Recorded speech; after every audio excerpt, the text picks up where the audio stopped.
तैयब साहब, आपके साथ भी कुछ ऐसा हुआ कि आपके ऊपर एक इल्ज़ाम लगता है कि आप शायद कहीं पीटीआई को हरास करते हैं, या कभी रज़ाक शर के केस का भी एक हवाला दिया जाता है कि आपने खान साहिब को कुछ कहा जिस पे वो ऑफेंड हो गए।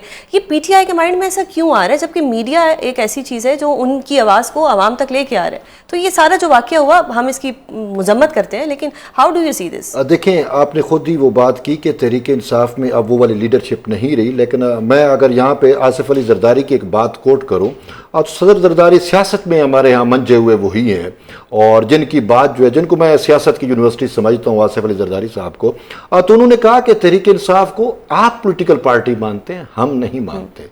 तो बेसिकली तहरीक इंसाफ जो है वो, अगर देखें, उसमें सियासी शऊर नहीं पनप सका, तहरीक इंसाफ एक पॉलिटिकल इंस्टीट्यूशन नहीं बन सकी, तहरीक इंसाफ जो है वो तनकीद बर्दाश्त नहीं कर सकती, तनकीद बराए इस्लाह भी बर्दाश्त नहीं कर सकती, और तहरीक इंसाफ जो है, देखिए, इख्तलाफ राय जो होता है वो जमहूरी हुस्न है, ये हमने सीखा। तो तहरीक इंसाफ में इन सारी चीज़ों का हमेशा से आपको फुकदान मिलेगा, और तहरीक इंसाफ जो है वो सिर्फ एक खान साहब की ही या बानी पीटीआई की एक जो है उस शख्सियत पर उसके गिर्द ही घूमती रही, वो अपने आप को उस पॉलिटिकल इंस्टीट्यूशन के तौर पर नहीं डाल सकी। इसी वजह से आपने देखा कि जब ये अपोजिशन में गई तहरीक अदम एतमाद की कामयाबी के बाद, तो उसका शराजा बिखरता गया।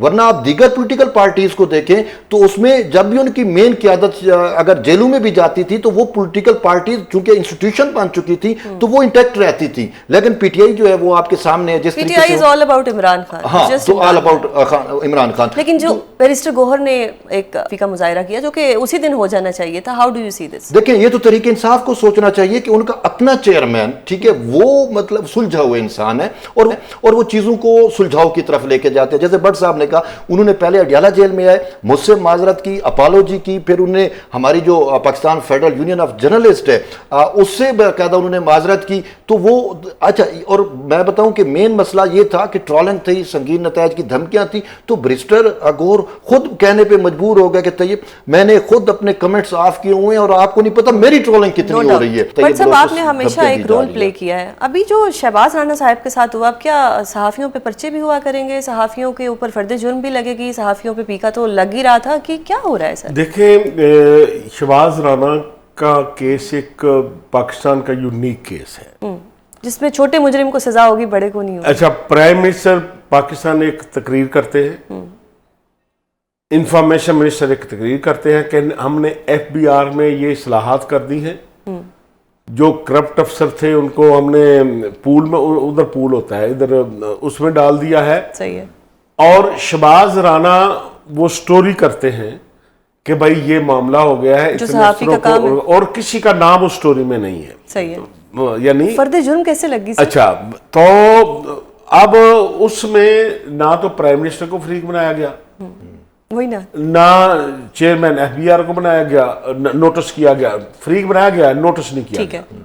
और अकेले शहबाज राना को बुला के पहले उसके वारंट जारी किए गए, फिर उस पर फर्द जुर्म आयद की गई।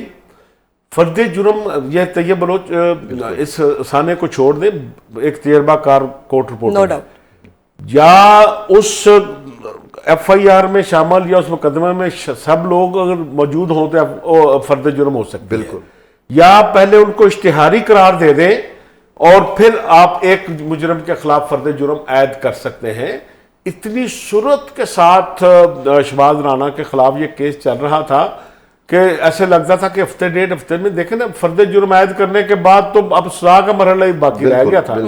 लेकिन ये आज हमने पीएफजे ने इस पे कॉल दी हुई थी, हम सुबह से कोर्ट में मौजूद थे, और उम्मीद ये है कि इंशाल्लाह ताला अब बचत का रास्ता निकल आएगा। सही। सर, एक आपसे सवाल कि आप सीनियर हैं, सवाल पूछते हुए क्या सहाफ़ी को अपनी लिमिट्स पता होनी चाहिए या जवाब देने वाले का दिल बड़ा होना चाहिए? देखिए, सवाल तो तलख भी होगा। सवाल, देखिए, हमने जर्नलिज्म में एक चीज़ सीखी है, और भट्ट साहब इस चीज़ को ऑन करेंगे, क्वेश्चंस मोर। सहाफ़ी का जो बेसिक रोल है, तो हमने सवाल से ही खबर बनानी होती है। हाँ, लेजा सख्त हो सकता है, सवाल तलख हो सकता है, तो वो उनके ऊपर डिपेंड है कि वो उसका क्या जवाब देते हैं। और मैंने जो अलीमा आपा से सवाल किया, उसको बहुत सारे लोगों ने एनालिसिस किया और सिर्फ इसी तनकीदी पॉइंट ऑफ व्यू से कि तैयब बलोच के ऊपर जो इल्ज़ाम लग रहा है कि उन्होंने बदतमीजी की है, तो क्या सवाल में कौन सी ऐसी बदतमीजी है? वो एक भी लफ्ज़ कहीं पे ऐसा नहीं डिटेक्ट कर सके जिससे ये एलिमेंट या ये उनसर सामने आता हो कि ये सवाल जो है सवाल ही बदतमीजाना है या इसमें कोई एक चीज़ बदतमीजी वाली थी। एग्जैक्ट अगर कहें मैं तुम्हें सवाल को जो है रिपीट भी कर देता हूँ। सवाल मेरा एग्जैक्ट यही था कि मैडम, मुखातिब मैंने मैडम से हुआ, मैंने कहा मैडम आप पर इल्ज़ाम है, मैंने अपनी तरफ से कोई चीज़ नहीं की, आप पर इल्ज़ाम है कि आपने 2004 में शौकत खानम की फंडिंग से अमेरिका में प्रॉपर्टियां बनाई। ये एक सवाल लेकिन था। वो कहते हैं कि हम इसका जवाब दे चुके थे। अच्छा सुने, अब वो जवाब उसी टाइम उन्होंने दिया, जवाब भी दिया, लेकिन अभी ये सवाल मेरा हुआ उसके फौरन बाद। अभी अलीमा आपा ने उसको रिस्पॉन्ड नहीं किया, लेकिन पीटीआई के वर्कर्स ने शेम और ये कहा कि आपने आपस से बदतमीजी की। तो उसी मेरे सवाल पे परसेप्शन बना दी गई कि तैयब बलोच ने जो है वो आपस से बदतमीजी की है। तो उसके बाद ट्रोलिंग हुई। जो मुझे लोगों ने कहा, मैंने आर्गुमेंट किया, बिल्कुल वो कहते हैं कि तैयब ने अलीमा खान साहबा से कहा कि आपकी औकात क्या है। मैंने कहा यार मैंने ये नहीं सुना, जरा इस बात को आप वजाहत कर दें कि कोई ऐसी बात हुई कि आपने ये कहा हो कि अलीमा खान साहबा की औकात क्या है। ये वो देखिए सर, ये तो नईम हैदर बंजोता जब गालियां दे रहा था उस टाइम भी मैं देखिए, पहले मैंने इजाज को भेजा, इजाज ने कहा, मैंने कहा आप सीनियर हैं, इजाज हमारे बहुत सीनियर दोस्त हैं, कि आप मामले को सुलझाएं। उन्होंने इजाज ने कहा आप गाड़ी में बैठ जाओ, मैं मामले को सुलझाता हूं। इजाज साहब मामले को सुलझाने गए तो उनको लीमा आपा के सामने ही, चलो तैयब पे आप यानी उसने लीमा आपा से कहा कि मुझे खदशा है कि आज आपके लोग अटैक करेंगे, ये इजाज ने कहा। तो उनको लीमा आपा के सामने ही जदोकोब किया गया। ठीक है, उसके बाद अब मैं डीएसएनजी में बैठा देख रहा था, मुझसे नहीं बर्दाश्त हुआ कि मेरी बात करने गया उसको मार पड़ गई।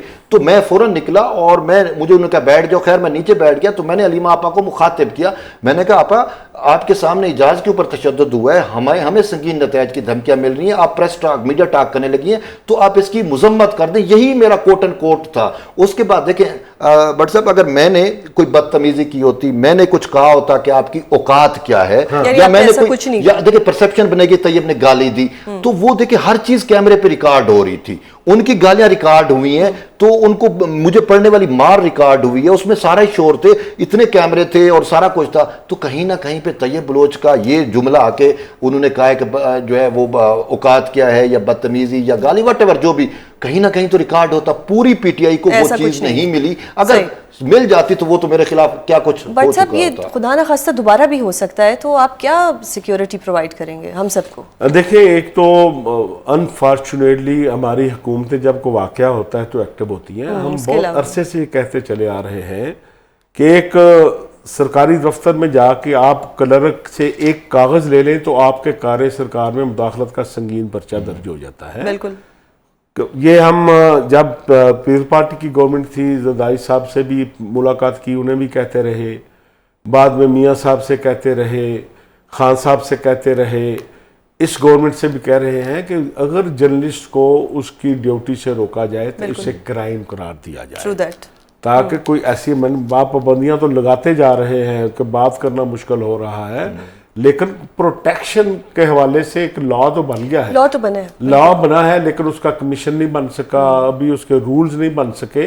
तो जो पाबंदियों के लॉज हैं वो तो रातों रात मंजूर हो जाते हैं, लेकिन प्रोटेक्शन का लॉ बने हुए ये उसको अब 3 साल हो गए हैं और अभी तक उसके चेयरमैन का इंतखाब हो गया है, अब पूरा कमीशन नहीं बना।